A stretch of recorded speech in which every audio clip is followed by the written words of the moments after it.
Alors, je voulais partager avec vous l'histoire d'un frère qui rencontre une femme normale dans son pays. Lui-même, c'est un Africain et la fille aussi, c'est une Africaine. Au début, ça n'a pas été facile parce que c'est une très belle femme et à côté de ça, c'est une femme qui avait fait des très longues études.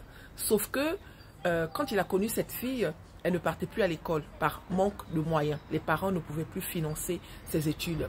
C'est pour ça qu'au début, ça n'a pas été facile pour le gars parce que la famille, à côté de lui, il voyait le gars comme si c'était un rigolo en fait. Vous voyez un peu comment ça se passe.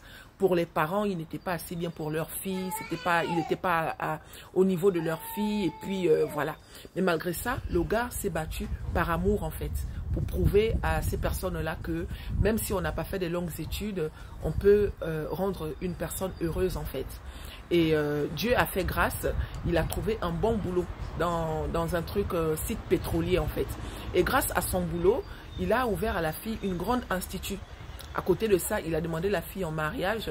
Elle a accepté, mais pas le mariage à l'église en fait, pas le mariage civil, le mariage à la coutume. Donc, il a fait la coutume. Il dit, je me suis presque ruiné, mais je m'étais organisé et tout s'était très bien passé. L'institut de la fille marchait, mais voilà, au top. Hein, et elle avait l'air d'aimer ce qu'elle faisait. Elle était véhiculée, ils avaient une belle vie en fait. Un jour, il va travailler parce qu'il partait souvent sur site. Donc, il restait un mois et il revenait un mois. Étant là-bas, il remarque qu'il n'a pas les nouvelles de sa femme. Malgré les appels, les messages, elle ne répondait pas. À côté de ça, il appelle sa belle-mère. Et la belle-mère lui dit que non, tout va bien, ne t'inquiète pas, elle a perdu son téléphone et tout, nanani, nanana. Bref, le gars est resté comme ça. Une semaine après, quand il rentre, il trouve que l'institut de la femme est tenu par une autre personne. Donc, la fille avait vendu l'institut. Elle a vendu la voiture. La maison était presque vide. Il ne comprend pas. Il se rapproche de sa belle-mère qui, elle, lui dit, comme si c'était normal, que non, ma fille est partie en Europe. Il dit, mais comment ça, ta fille est partie en Europe? Ma femme, elle est où? Et là, le gars dit, ma femme, elle est où? Et là, les beaux-parents disent que non, nous, on ne sait pas parce que pour nous, notre fille, son rêve était d'aller en Europe. Là-bas, au moins, elle va peut-être trouver quelque chose de bien et tout machin.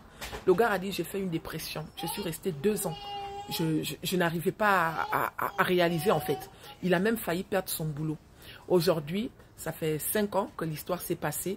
Il va très bien. Il a rencontré une autre femme. Il n'arrive pas à faire confiance, mais il a donné cette chance à cette fille avec elle ils ont un enfant et tout se passe très bien en fait. La fille a appelé le gars il y a quelque temps pour s'excuser et à côté de ça, elle a dit au gars que ça n'allait pas. Elle regrette d'avoir fait ce qu'elle a fait. Elle est toujours ici en Europe. Hein. Ça fait un moment, elle n'a toujours pas de situation. La mère est tombée. À l'époque, il avait ouvert à sa belle-mère un truc de couture.